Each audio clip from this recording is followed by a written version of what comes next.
Good morning all of you. Today we will talk about over chapter 4 The Tale of Vishnuyas.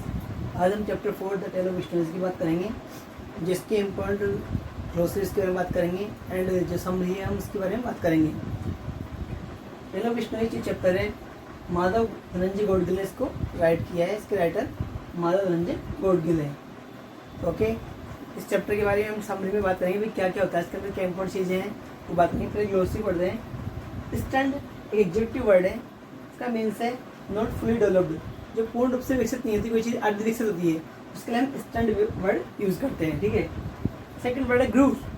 Grooves एक noun word है, इसका means है ए small would या plantation, मतलब एक वृक्षों का समूह है, उसको कहते हैं हम हिंदी में कुंज बोलते हैं। ज़्यादा एक छोटा सा जो वृक्षों का कुंज होता है, मतलब बहुत सारे पेड़ होते हैं, इनको हम ग्रूस बोलते हैं। स्मॉल वुड होता है, छोटा सा जंगल होता है मान लो वृक्षों का, उसको हम ग्रूस बोलते हैं। ठीक है। स्वय नाउन वर्ड है, इसका मीन्स रूल या कंट्रोल, इसका मीन्स शासन करना या नियंत्रण करना। स्वय मीन्स रूल एंड कंट्रोल, शासन करना या नियंत्रण करना। फोर वर्ड से हमारा होर्स एक नाउन वर्ड है, इसका मीन्स है लार्ज ग्रुप ऑफ पीपल, बड़ी संख्या में, बड़ी मात्रा में। क्राउड भीड़ के लिए भी आ सकता है, या पशुओं का समूह बड़ी मात्रा में उसके लिए भी सकता है, या मनुष्य का समूह उसके लिए भी सकता है वर्ड होर्स। लीदे लाइट बोलते हैं इसको, नाउन वर्ड है। मूविंग विद एज मतलब आसानी से चलना, शान से चलना, इसका मीन्स क्या है यहाँ पर, शान से चलना। सिक्स वर्ड है हमारा हैग्ड, ये वर्ब है, इसका मीन्स है कट, काटना, पेड़ों को काटना, हैग्ड। ओके। इंसोलेंस सेवन वर्ड है, ये एक नाउन वर्ड है, इसका मीन्स है डिसरिस्पेक्ट, किसी का सम्मान नहीं करना, किसी के ने कोई बात कही, आदेश दिया, उसको नहीं मानना, डिसरिस्पेक्ट करना, दृष्टता दिखाना, इसका मीन्स है इंसोलेंस। एट वर्ड है हमारा इनकारनेशन, एक नाउन वर्ड है, इसका मीन्स है रिप्रेजेंटिंग क्वालिटीज ऑफ गॉड, भगवान के गुणों को शो करना, मीन्स अवतार होना, भगवान के गुणों के रूप में किसी मनुष्य का अवतार होना, एक गॉडीय गुणों को लेकर धरती में जन्म लेना, ये भी अवतार है, तो उसको इनकारनेशन को हम अवतार बोलते हैं। ठीक है। नाइन वर्ड है मैस्केयर, नाउन वर्ड है, इसका means killing of many people, बहुत सारे लोगों को एक साथ मारना, या संहार करना, या नरसंहार करना, लोगों को काफी संख्या में मारना मैस्केयर होता है। टेंथ वर्ड है हमारा विसिनिटी, ये नाउन वर्ड है, इसका मीन्स है हमारा नियरनेस, पास में, समीप में, आसपास के इलाके के लिए बोलते हैं हम विसिनिटी। ओके। तो हमारे 10 इंपॉर्टेंट वर्ड्स है जो आपको चैप्टर पढ़ने में हेल्प करेंगे। अभी हम इसकी समरी के बारे में बात करते हैं। इसकी समरी टाइप से स्टार्ट होती है। जो मारवाड़ है वो अभी वर्तमान में हम जानते हैं कि एक बंजर भूमि के समान है, चट्टानों का प्रदेश है, लेकिन और वहाँ पर छोटे छोटे बेर, केर, सांगरी के पेड़ उगते हैं वहाँ पर इस टाइप से, क्योंकि वहाँ की जलवायु थोड़ी गर्म टाइप की है, रेतीली भूमि है, तो वहाँ पर बेर, केर, सांगरी, बबूल आदि के पेड़ उगते हैं। तो वहाँ पर एक वृक्ष उगता है, शमी का वृक्ष, इसको कहते हैं हम खेजड़ी का वृक्ष, तो वो वहाँ पर उगता है। और वहाँ पर इस पथरेलू भूभाग पर एक गाँव में खेजड़ी, वहाँ पर स्पेशली रूप से काफ़ी मात्रा में आपको खिचड़ी के पेड़ मिल सकते हैं। तो वो हरा भरा क्षेत्र है, क्योंकि वो बंजर भूमि है लेकिन वो हरा भरा क्षेत्र है। तो उस जो खिचड़ी के वृक्ष है उसके नीचे एक फुल ग्रोन कैमल, एक विकसित जो कैमल है वो अपने दिन का आराम कर सकता है, सिएस्टा, दिन का आराम ले सकता है, आराम से नींद निकाल सकता है। और जो गाँव वाले हैं उसकी फली से वो कड़ी बना सकते हैं, स्वीट अच्छी कड़ी बना सकते हैं, जो मतलब सही टाइप की। और जो कांटे हैं उसके, वो गांव वाले उसको पशुओं को नियंत्रण करने में काम में लेते हैं, खेतों के चारों तरफ बाढ़ डालते ताकि वो पशु अंदर नहीं आए।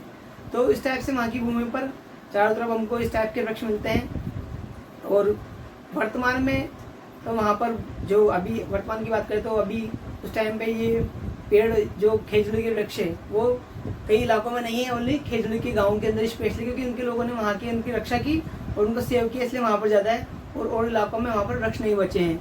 लगभग 3000 साल पहले, 3000 वर्ष पहले वहाँ पर जो पश्चिम से और पूर्व से आक्रमणकारी आए, तो उन्होंने यहाँ पर मारवाड़ में आकर आक्रमण किया। तो भील उनसे अपने रक्षा नहीं कर सके, क्योंकि उनके पास में घोड़े थे और अच्छे हथियार थे। तो वो अरावली की तरफ आगे बढ़ गए भील लोग वहाँ से। तो वो इलाका था, तो काफ़ी सारे जो पशुपालक वहाँ आए थे, उनसे उन लोगों पशुओं ने क्या है सभी क्षेत्र में वहाँ पर चलाए, मतलब ब्राउज चारा खाने लगे पशु। तो जो नए पेड़ थे वो उगने वाले थे वो खत्म हो गए, और जो बीज था वो भी खराब हो गया। तो वहाँ पर चारों तरफ बंजर भूमि ज़्यादा बढ़ गई और पेड़ पौधे कम हो गए। तो इस टाइप से जो अंतिम आक्रमण था राठौड़ा का वो 13वीं शताब्दी में देखने को मिलता है वहाँ पर। 1451 के अंदर वीर राठौड़ राजाओं के समय वहाँ पर जोधपुर में एक पीपासर गांव के अंदर एक बालक का, साधारण बालक का जन्म होता है। उसका नाम जम्बाजी है। उनके पिता का नाम लोहट है, सरदार लोहट, और माता का नाम हंसा देवी है। तो बच्चा काफ़ी असाधारण था। तो जो उनके गांव में उनके पिता ने उनको काम दिया था कि वो भेड़ों की झुंड को चराने जाएगा। जंगल में जाके उनको चराने का काम था, तो वो जाते थे जंगल में, तो भेड़ों को चरते दिखते थे। वहाँ पर काफ़ी जो हिरण वगैरह थे वो खुशी खुशी भागते थे, रनिंग करते थे वो। तो उनको चलना, जो उनका चलते थे वो जानवर, तो काफ़ी खुशनुमा लगता था उनको, अच्छा लगता था काफ़ी देखना उनको। और जो दो नारी हिरण अगर स्टेज लड़ते हैं फाइट, तो फाइट भी उनको बहुत एंथलिंग, रोमांचित करती थी, बहुत अच्छा आनंद आता था उनको। लेकिन जब जम्बाजी जी 25 साल के हुए तो वहाँ पर एक भीषण अकाल पड़ता है। वहाँ पर तो अकाल पड़ता है, तो वहाँ पर जो लोगों के पास में स्टोरेज थे बाजरे का, तो प्रथम साल उन्होंने काम चलाया, फिर सेकंड साल और कम होते गए, धीरे धीरे लोगों के स्टोरेज कम होते गए, तो लोग काफ़ी परेशान हो गए। तो ये अकाल वहाँ पर लगभग 8 साल तक पड़ता रहा। लेकिन जो बड़े जमींदार थे वही वहाँ रुके और छोटे आदमी थे वहाँ से चले गए। तो लोगों ने जो पेड़ बचे हुए थे उनको सबको काट कर डाला, जो हरे पेड़ दिखते थे उनको सबको काट काट के यूज कर लिया, और जो मरते हुए हिरन थे उनको भी खा लिया। अब वहाँ कुछ नहीं बचा था, वहाँ से निकलने लगे। तो काफ़ी संख्या में लोगों के पलायन करने पर बीच में ही जानवर मर गए, क्योंकि वहाँ पर खाने को कुछ नहीं मिला उनको। इस प्रकार वो आगे बढ़ते गए। तो ये दृश्य, इससे काफ़ी लोग परेशान हुए, बच्चे वगैरह, बूढ़े वगैरह सब लोग परेशान हुए। तो जम्बाजी को ये बात जब रात में सोते थे तो नींद नहीं आती थी, वो बार बार ये बात याद करते थे, वो दुखी होते थे कि मेरे ग्राम वासियों को या लोगों को इतनी प्रॉब्लम हो रही है। तो इस बात के लिए चिंता करने लगे। तो उनको बहुत दुख हुआ इस बातों के लिए, सोचते सोचते। तो 34 की एज में उनको दिव्य दृष्टि प्राप्त होती है। बोर्ड के दौरान उनको दिव्य दृष्टि मिलती है। तो वो कहते हैं कि लोगों ने अपने मद में आके, अपने अहंकार में आके पूरी जो क्षेत्र उसको नष्ट कर दिया है, सब पेड़ पौधों को नष्ट कर दिया, जानवरों को नष्ट कर दिया है, कुछ भी नहीं बचा है। इससे क्या है, भूमि बंजर हो गई है, ना पानी भी नहीं आता ढंग से, और चारों तरफ की हरियाली नष्ट हो चुकी है, जानवर नष्ट हो चुके हैं। तो हमको वापस करने के लिए कुछ काम करना पड़ेगा। तो उन्होंने इसके लिए कुछ सुझाव दिए। उन्होंने अपनी 29 शिक्षाएं लोगों में बांटी, मतलब इसके लिए 29 नियम बनाए उन्होंने सबसे पहले 1485 के अंदर अपना पहला संदेश लोगों को दिया, और अपने उन्होंने 29 नियम लोगों को दिए। 29 उन्होंने 20 + 9 विष्णोई। तो जिन्होंने स्वीकार किया वो विष्णोई कहलाए, क्योंकि उनके जो संदेश थे वो 29 थे। तो लोगों ने जो एक्सेप्ट किए वो 29 नियम थे, तो वो विष्णोई कहलाए उनको नियमों को लेने वाले। तो नियमों में 2 मुख्य धार्मिक नियम थे कि न तो कोई भी व्यक्ति किसी भी हरे वृक्ष को काटेगा, न ही कोई व्यक्ति किसी भी जानवर को मारेगा। ये उनके 2 नियम थे।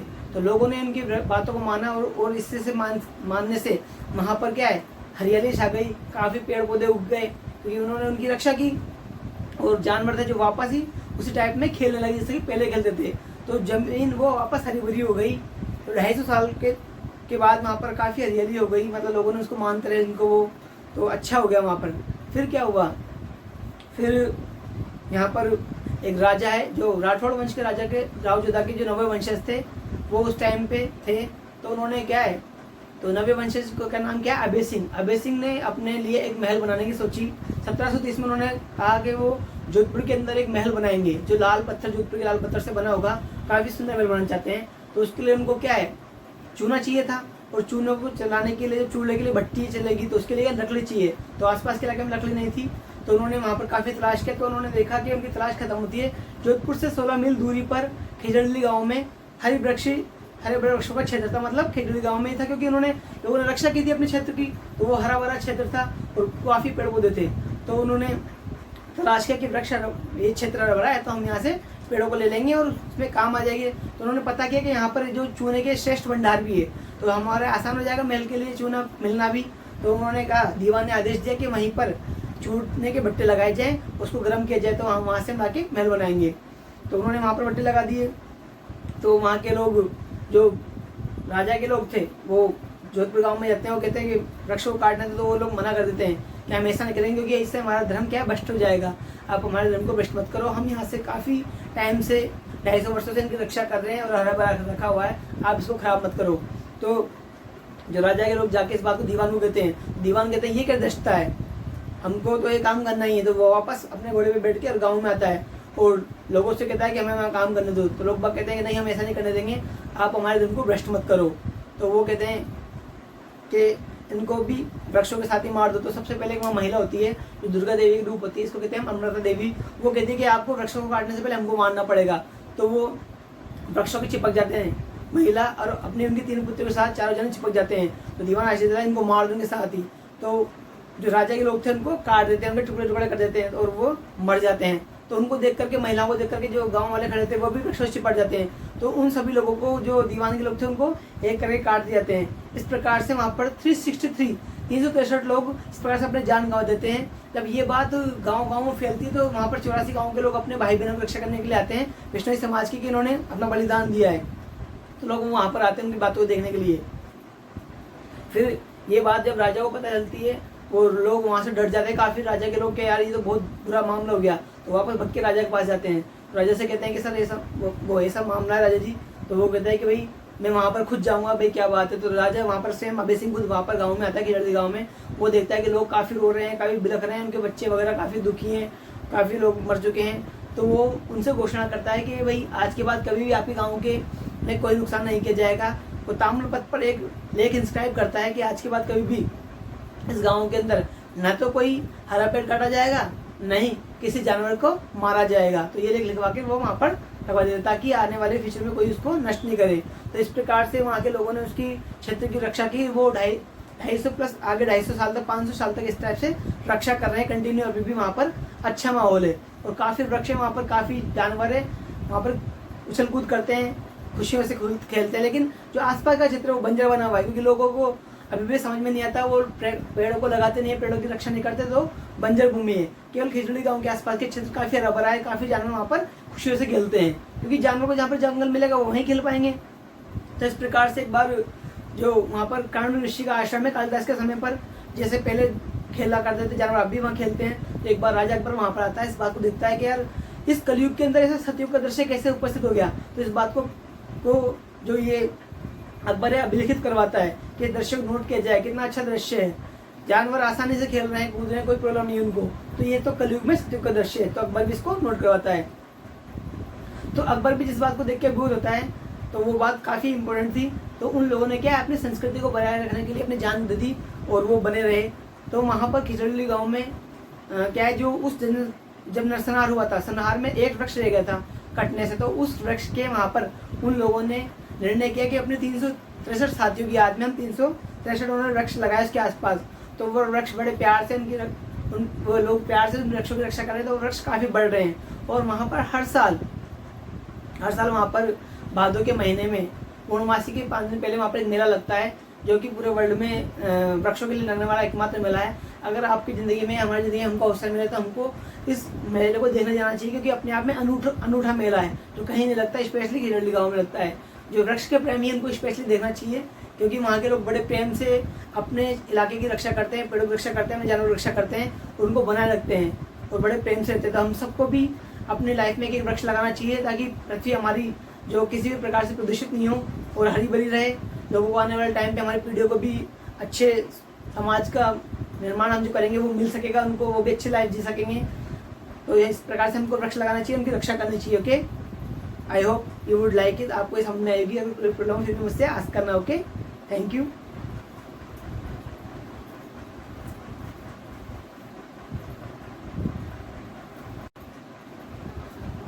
ओके, नाउ अब हम जिस चैप्टर के इम्पोर्टेंट क्वेश्चन के बारे में बात करते हैं। What disaster did Marwar face when Jambaji was 25 years old। तो जम्बाजी 25 साल के थे तो मारवाड़ पर कौन सी विपत्ति आई थी, कौन सी आपदा आई थी। ओके, तो मारवाड़ ने किस आपदा का सामना किया। जब जम्बाजी 25 साल के थे, मारवाड़ ने किस आपदा का सामना किया। ये क्वेश्चन है जो सेकंड एग्जाम 2018 में आया क्वेश्चन है। तो ये अच्छा क्वेश्चन है, लॉन्ग टाइम क्वेश्चन है जो यहाँ पर दे रखे हैं। लॉन्ग टाइम क्वेश्चन इसमें से 2 बार आ चुके हैं इस चैप्टर में से। सेकंड क्वेश्चन है, how did Jambaji teaching affected the villagers. Jambaji शिक्षाओं ने गाँव वालों पर क्या प्रभाव डाला। ये आपके बोर्ड एग्जाम 2020 में आया क्वेश्चन है, अभी इस साल आया है क्वेश्चन। ये इम्पोर्टेंट क्वेश्चन है। And what made Abhay Singh visit Khairoli. किस चीज़ ने अभय सिंह को खैरगांव का दौरा करवाया, तो कौन सी थी, इस कारण उनको वहाँ पर आना पड़ा। ये भी लॉन्ग क्वेश्चन है, 60 वर्ड का है। And what do you learn from this tale. इस कहानी से क्या सीखते हैं, क्योंकि ये टेल है टेल ऑफ द विष्णु, तो हो सकता है इसके ऊपर क्वेश्चन पूछ ले आपसे। तो इस चैप्टर के इंपॉर्टेंट क्वेश्चन है जो आपके हेल्प करेंगे लर्न करने में आपको। तो इस क्वेश्चन से जो क्वेश्चन बन रहे हैं वो तो लॉन्ग क्वेश्चन बन रहे हैं, लेकिन शॉर्ट क्वेश्चन भी हमको करने हैं, आपको इसके हार्ड वर्ड्स करने हैं एंड क्वेश्चन आंसर करने हैं शॉर्ट एंड लॉन्ग, क्योंकि ये चैप्टर काफ़ी इंपॉर्टेंट है आपकी स्टडी के लिए, ठीक है। कोई बात तो आपको तो मुझसे आप डिस्कशन कर सकते हैं, आप मुझे डाउट हो तो आप कॉल कर सकते हैं, ठीक है ना। कोई प्रॉब्लम तो आप मुझसे आज कर सकते हैं, ठीक है। Okay, thank you.